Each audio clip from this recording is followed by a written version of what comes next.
하나님 말씀 보겠습니다. 신명기 3장 23절에서 29절 말씀입니다. 한 절씩 교독하시겠습니다. 23절. 그때에 내가 여호와께 간구하기를 주 여호와여, 주께서 주의 크심과 주의 권능을 주의 종에게 나타내시기를 시작하셨사오니 천지간에 어떤 신이 능히 주께서 행하신 일, 곧 주의 큰 능력으로 행하신 일같이 행할 수 있으리이까. 구하옵나니 나를 건너가게 하사 요단 저쪽에 있는 아름다운 땅, 아름다운 산과 레바논을 보게 하옵소서 하되, 여호와께서 너희 때문에 내게 진노하사 내 말을 듣지 아니하시고 내게 이르시기를 그만해도 족하니 이 일로 다시 내게 말하지 말라. 너는 비스가 꼭대기에 올라가서 눈을 들어 동서남북을 바라보고 내 눈으로 그 땅을 바라보라. 너는 이 요단을 건너지 못할 것임이라. 너는 여호수아에게 명령하고 그를 담대하게 하며 그를 강하게 하라. 그는 이 백성을 거느리고 건너가서 내가 볼 땅을 그들이 기업으로 얻게 하리라 하셨느니라. 29절 같이 읽겠습니다. 그때에 우리가 벳부올 맞은편 골짜기에 거주하였느니라. 네. 이제 요단 동편의 두 땅을 이제 점령하고요. 그 땅을 두 지파 반에게 나누어 주고 이제 남은 9지파 반에게 요단 서편의 땅을 정복하라고 명령을 주고 지도자로서 여호수아를 세우는 일을 이제 다 마쳤습니다. 자, 이제 이때에 모세가 하나님 앞에 간청하는 내용이 나오게 있습니다. 그때에 내가 여호와께 간구하기를. 자, 우리 24절 먼저 모세의 간구를 보도록 하겠습니다. 읽겠습니다. 시작.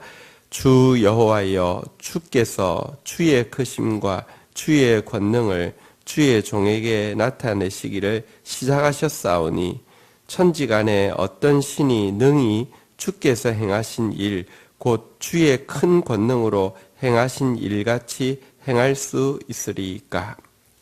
자, 모세가 이제 하나님께 간구하고 있는데, 여러분 어떤 의미에서 모세는 참 굉장한 인물이죠. 여러분 이 홍해가 갈라지는 역사부터 시작해서 정말 하나님께서 보여주시는 권능을 한 인간이 그렇게 많이 본 사람이 어디 있겠습니까? 게다가 모세는 하나님께서도요, 친히 친구라고, 사람이 그 친구와 대면하여 이야기함과 같이 내가 모세와 이야기한다라고 이야기할 정도로 또 특별한 관계를 가지기도 있었습니다. 그런 그가 하나님 앞에 기도할 때 우리가 읽었던 24절에 보면요, 주라는 단어가 몇 번 나왔습니까? 한번 확인해 볼까요? 주 여호와, 주께서 주의 크심과 주의 권능을 주의 종에게 주께서 행하신 주의 큰 권능으로 행하신 일. 여러분 지금 절에 주라는 표현이 7번 나오고 있습니다. 정말 철저하게 하나님 앞에서 주, 다시 말하면 그는 주인이시고 나는 비천한 종에 지나지 않는다는 고백이요, 7번이나 나오고 있고요. 지금 행하신 일들이 주께서 행하신 일이지 내가 도와드려서, 아니면 내가 능력이 있어서, 내가 경험이 있어서, 내가 강단이 있어서, 내가 배포가 있어서 이루어진 일이다, 이렇게 이야기하지 않고 있습니다. 주의 크심, 주의 권능, 그리고 주의 큰 능력과 같이 행할 수 있는 사람이 어디 있느냐라고 고백하고 있는, 정말 그가 하나님 앞에 그렇게 귀한 일에 또 그렇게 친구처럼 사용될 수 있었던 것이, 그가 얼마나 철저히 하나님 앞에서 주의 주되심을 고백하는 사람인지가 잘 나타내고 있습니다. 특별히 여기에 고백해 보면요, 이제 주의 종에게 나타내시기를 시작하셨사오니라고 이야기하면서 이전까지 했던 큰 일과 비교할 수 없는 이제 실제적인 큰 일, 다시 말하면 언약이 성취되어지는 일이 이제 시작되어지고 있다, 이렇게 고백하고 있습니다. 여러분, 출애굽 큰 일이고요, 홍해가 갈라지는 일도 큰 일이고요. 광야에서 보호하신 일도 큰 일이고 율법을 주신 일도 큰 일이지만 이 모든 것은 사실은 이제 가나안을 차지하게 하시려는 천국을 주시려는 일의 준비 과정이라고 하면 이제 가나안을 차지하는 것은 주님의 진짜 크심, 주님의 진짜 권능, 주님의 진짜 큰 능력, 이것이 나타나기 시작하는 것이다 라고 이야기하고 있습니다. 여러분, 우리는 많은 사람이 내가 이미 한 일이 크다고 이야기하고 과거에 머무르고 있는 사람들이 되게 많고요. 또 한 가지는 이렇게 과거에 머무르는 것이 많은 것도 있고, 또 이미 내가 한 거는 크고, 어쨌든 이제 지금 모세 같은 경우는 주를 통하여서 내가 주의 통로가 되어서 한 것은 크고, 남이 할 일은요, 다음 세대가 할 일은요, 별로 그렇게 크지 않게 여기는 경향도 많습니다. 과거에 머물러 있는 사람, 자기가 한 일에 매여 있는 사람. 그래서 그 다음 때는 자기보다 못하기를 원하고 못할 거라고 이렇게 이야기하는 사람들 참 많습니다. 그러나 모세는요, 과거에 머물러 있는 사람이 아니라 사실은 이제 시작된다고 이야기하고 있고요. 또 이 일은 자기가 주인공이 아니라 자기는 사실은 이미 사명이 끝난 것을 알매도 불구하고 주의 크심, 주의 큰 권능이 이제 시작되고 있다, 이렇게 고백을 하고 있는 면에서 보면 그가 얼마나 영적으로 뭐랄까요, 진짜 겸손할 뿐더러 영적으로 청년인지를 잘 보여주고 있습니다.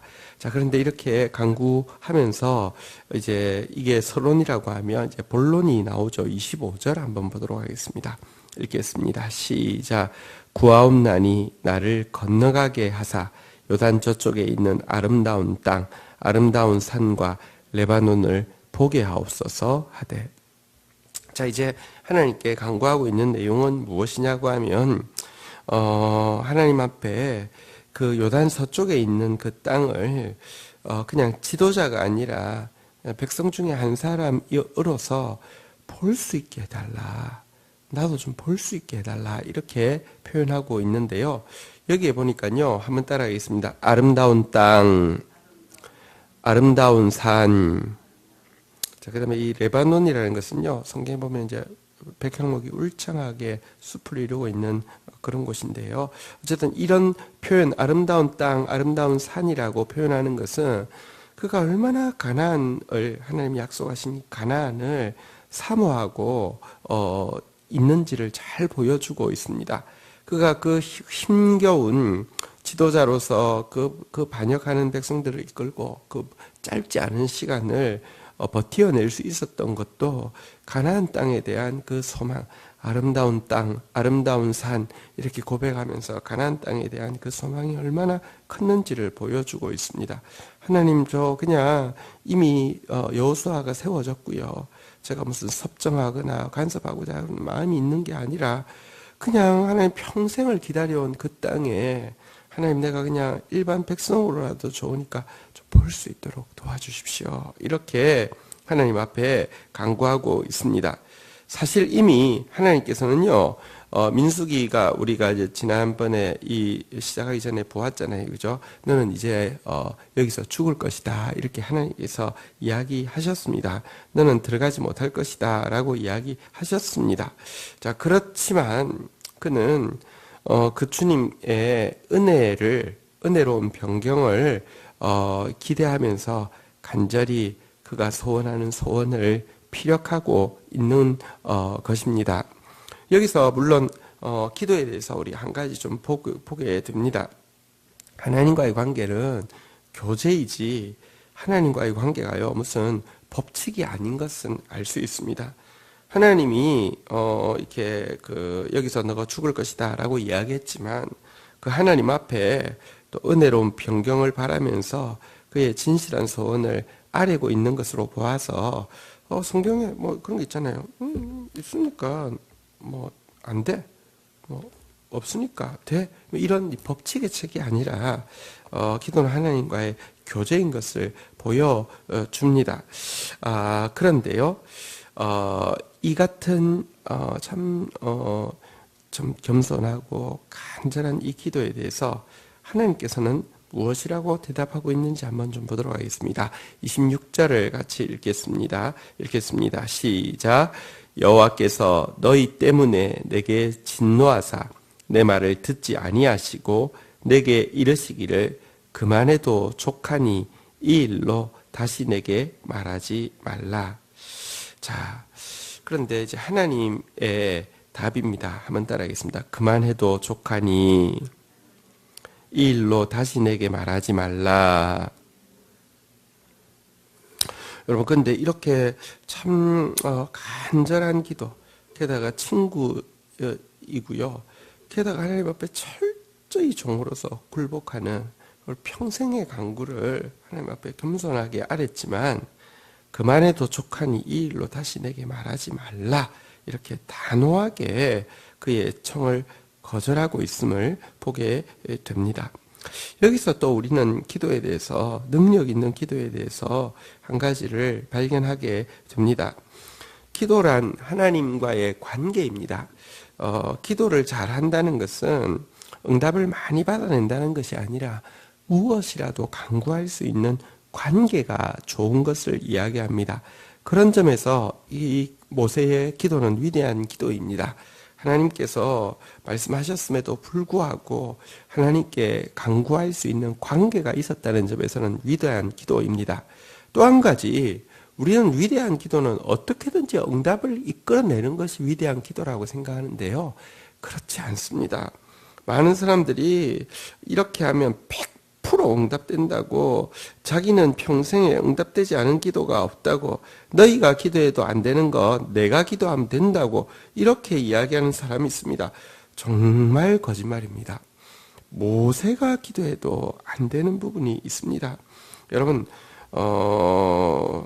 하나님 앞에서요, 진짜 위대한 기도는 자기 뜻을 결국은 관철시켜서 응답을 이끌어내는 기도가 위대한 기도가 아니라, 자기 뜻이 아무리 간절함에도 불구하고 하나님이 거절하실 때 그것을 기꺼이 받아들이는 것이 위대한 기도입니다.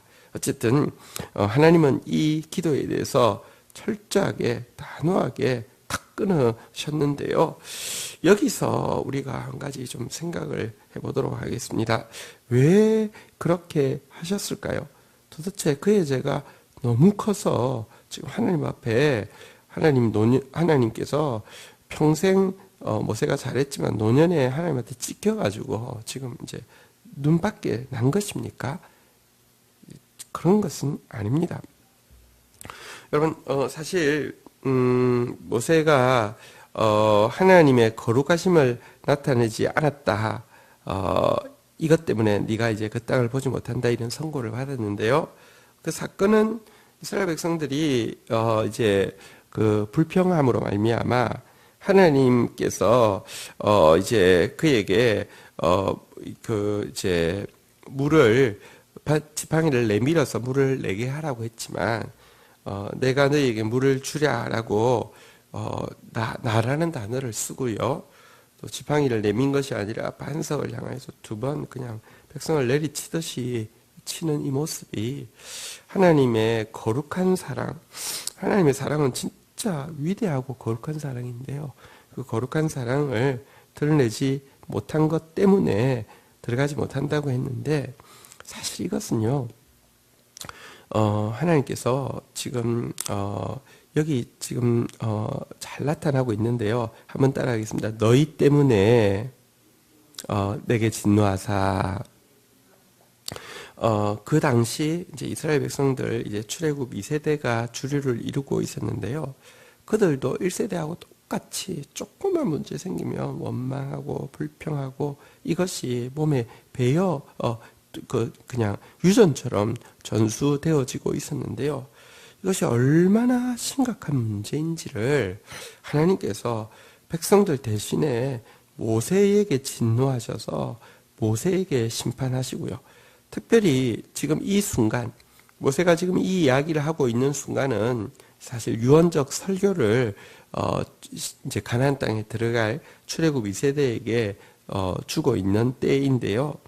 하나님 말씀에 불순종하고 하나님 앞에 원망하는 것이 얼마나 큰 죄인지를 지금 보십시오. 그렇게 위대한 지도자가 그렇게 겸손하게 간청해도 하나님 앞에서 거절하시게 된 것이 바로 그 사건이었음을 환기시킴으로 말미암아 이제 모세 없이 가나안 땅으로 들어가는 그들에게 하나님 앞에서 불평하고 원망하고 불순종하는 것이 얼마나 큰 죄인지를 분명하게 경고하기 위함이 사실은 아주 큰 중요한 목적이고요.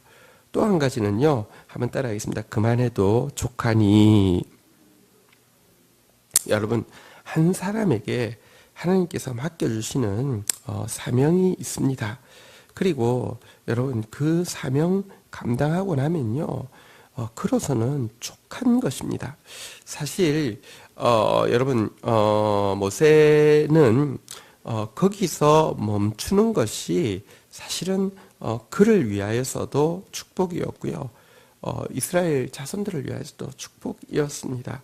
만약 모세가 요단 서편을 건너가서 자기 말대로 백성 중에 일원으로서 그 땅을 보았다 하더라도 두고 모세는요, 이스라엘에게 거의 하나님 같은 존재가 되었을 것입니다. 그것은 자기에게도 자기 원치 않았지만 축복이 되지 않고요. 그는 철저히 주의 주되심을 고백했는데요. 그리고 백성들에게도 저주가 될 뿐입니다. 하나님은 언제가 모세의 최선의 순간인지 최고의 상급이 있는 순간인지 아십니다. 그래서 그의 간절한 소원도 아시지만 하나님께서 비스가 산 꼭대기에 올라가서 이제 그 땅을 보게 하시는 것으로 이제 그의 소원을 들어주시고는 그만 멈추게 하신 것을 보게 됩니다. 또 한 가지는 이것은요, 율법의 한계를 보여주는 것이기도 합니다. 모세는 율법을 대표하고 있고요. 여호수아는 히브리 발음인데요. 예수가 헬라 발음인데 여호수아와 예수는 사실은 같은 표기입니다. 지금 이제 모세를 이어받은 여호수아는 사실 이제 오실 예수님을 예표하고 있는 인물인데요. 율법은 요단강 그 어기까지는 인도할 수 있지만, 천국 어기까지는 인도할 수는 있지만 천국으로 들어가는 것은 율법의 공로로 들어가는 것이 아니고 오직 예수 그리스도의 은혜로 들어가는 것임을 분명히 보여주는 것이기도 합니다. 율법은 요단 어기까지 분명히 인도합니다. 율법은 하나님의 뜻이 무엇인지 아닌지를 정확하게 알려주기 때문입니다. 율법은 악이 아닙니다. 율법은 하나님의 분명한 선입니다. 문제는 인간의 힘으로 그 율법을 제대로 알 수도 없고 제대로 지킬 수도 없다는 뜻입니다. 그리고 율법을 지키지 않은 그 저주에서 누구도 벗어날 수 없다는 뜻입니다. 그러나 이 율법이 천국 가는 길을 보여주신다는 점에서 분명히 의고요. 그리고 그 율법을 완성하러 오신 분 예수 그리스도, 율법의 뜻을 정확하게 보여주시고 율법을 범한 죄의 값을 전부 감당하시고 성령을 보내주심으로 말미암아 율법을 지킬 수 있게 하시는 그분을 통해서만 천국에 들어갈 수 있다는 것도 분명히 보여주고 있습니다. 어쨌든 여러분, 주님은요 때때로는요 그만해도 족하니 이 일로 다시 내게 말하지 말라 이렇게 단호하게 말씀하시는 주인이십니다. 자, 27절 우리 같이 한번 보도록 하겠습니다. 읽겠습니다. 시작. 너는 비스가 꼭대기로 올라가서 눈을 들어 동서남북을 바라보고 내 눈으로 그 땅을 바라보라. 너는 이 요단을 건너지 못할 것임이니라. 그래서 하나님께서 그에게 그 비스가 꼭대기에 올라가서 눈으로만 볼 수 있도록 하나님께서 허용을 해주셨습니다. 자, 그러면 눈으로 볼 수 있으려면 눈이 어때야 됐을까요? 뭐 미세먼지가 없어서 잘 보이기도 했겠지만 또 눈도 좋지 않으면 그 요단강 건너편에 있는 땅을 다 볼 수는 없었을 것입니다.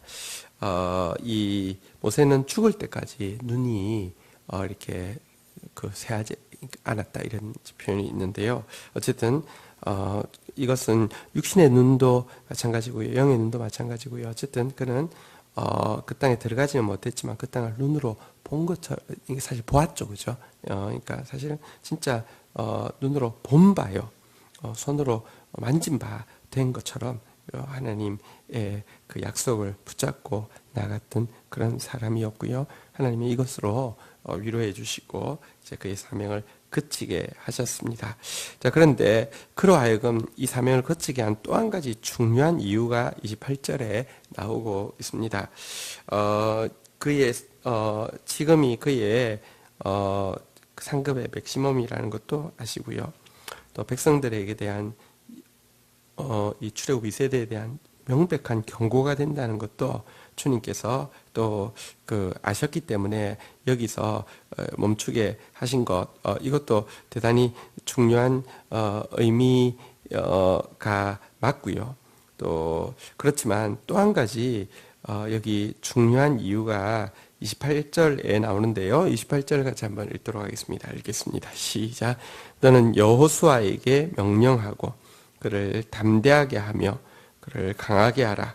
그는 이 백성을 거느리고 건너가서 내가 볼 땅을 그들의 기업으로 얻게 하리라 하셨느니라.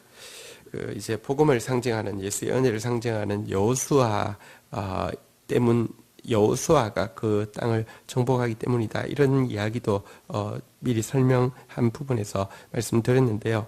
또 한 가지는 하나님은요, 한 사람을 통하여서만 일하시지 않습니다. 한 세대만 통하여서 일하시지 않습니다. 어제나 오늘이나 동일하시고요. 아브라함의 하나님은 또 이삭의 하나님이셨고 야곱의 하나님이셨고 또 우리의 하나님이시고요.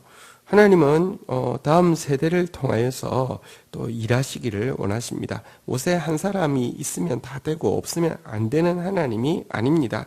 모세 다음에 여호수아가 있습니다. 다음 세대가 세워지는 것은요, 이것은 알파와 오메가 되시고 영원하신 하나님 앞에서 너무너무 중요하고 또 당연한 일입니다. 이 때문에 모세에게 사명을 그치게 하는 것입니다. 모세가 있으면 여호수아는 여전히 의지할 수밖에 없고요. 이렇게 주인공으로서, 주력으로서 일할 수 없습니다. 여호수아에게 명령하여 그를 담대하게 하고 그를 강하게 하라. 그가 이 백성들을 거느리고 그 땅을 기업으로 얻게 할 것이다 라고 이야기하면서 그의 다음 세대가 더 중요한 일을 감당하게 될 것에 대해서 이야기하고 있습니다. 우리 교회는 다음 세대 교회라는 이름을 가지고 있습니다. 우리 시대에 위대한 하나님 일을 보아야 하지만 그것은 시작에 불구하고 정말로 다음 세대를 통하여서 진짜 그 일이 성취되어지는 때에 교회가 교회의 사명을 감당했다고 할 수 있을 것입니다. 자, 마지막으로 이 말씀을 모세가 설교 가운데 이제 백성들에게 이야기했다는 것은 그만해도 족하니 이 일로 다시 내게 말하지 말라라는 하나님의 말씀에 대해서 앙금을 가졌다는 뜻입니까? 정말로 잘 받아들였다는 뜻입니까? 잘 받아들였다는 뜻이죠. 이제는 자기는 이제 못 건너가는 것에 대해서 기꺼이 당연히 받아들이고 이제 백성들에게 설교를 하고 있는데요. 그렇게 간절히, 그렇게 겸손히 간구했음에도 불구하고 그렇게 단호하게 거절받았지만 이 거절에 대해서요, 모세가 얼마나 기꺼이 받아들였는지 하는 모습은 모세를 성경에 보면 지면에 있는 모든 사람 중에서 가장 온유하였다라고 표현했던 하나님의 말씀이 무엇인지도 우리에게 잘 보여줍니다. 가장 큰 사람은, 가장 기업이 많은 사람은 온유한 사람이지 불같은 열을 내는 사람, 끝없는 집착을 가지고 있는 사람, 기도하면 한번 물면 반드시 이렇게 얻어내고야 마는 사람이 위대한 사람 아닙니다. 온유한 사람이 땅을 기업으로 받는다고 그랬습니다. 모세의 온유를 또 우리는 오늘 한번 살펴보게 됩니다. 하나님 앞에서 이런 온유함을 가진 모세와 같은 사람 되기를 주의 이름으로 축복합니다. 주신 말씀 붙잡고 우리 주님 앞에 나아가 기도하는 시간 가지도록 하겠습니다. 함께 기도하시겠습니다. 하나님 감사합니다. 오늘 참 귀한 하나님의 사람 모세가 어떻게 하나님을 섬겼는지, 또 어떤 소망을 가지고 주님을 따랐는지 보여주셨고, 또 그의 간절한 기도에도 불구하고 그보다 초월하여서 모든 것을 모세의 최선도 아시고 이스라엘 백성의 최선도 아시고 분명하고 단호하게 인도하시는 하나님의 또 위대한 섭리도 보게 하셨고, 또 그 앞에 온유하게 순종하는 모세의 모습도 보게 하셨습니다. 하나님을 찬양하고 또 믿음의 지도자 모세의 모습 우리도 닮아서 주님과 가장 친밀하면서도 주님 가장 경외하는 자 되어지며 주님 앞에 모든 소원을 아뢰면서도 주님의 뜻대로 온유하게 받아들일 수 있는 저희들 되어질 수 있도록 인도하여 주시옵소서. 하나님, 당신의 위대한 일들이 시작되었습니다. 하나님, 그 일이 또 우리의 다음 세대를 통해서 온전히 성취되어지는 일을 볼 수 있도록 다음 세대에게 축복하여 주시기를 간절히 간구하고 소원합니다. 감사합니다. 찬양합니다. 예수 그리스도의 이름으로 기도 올립니다. 아멘.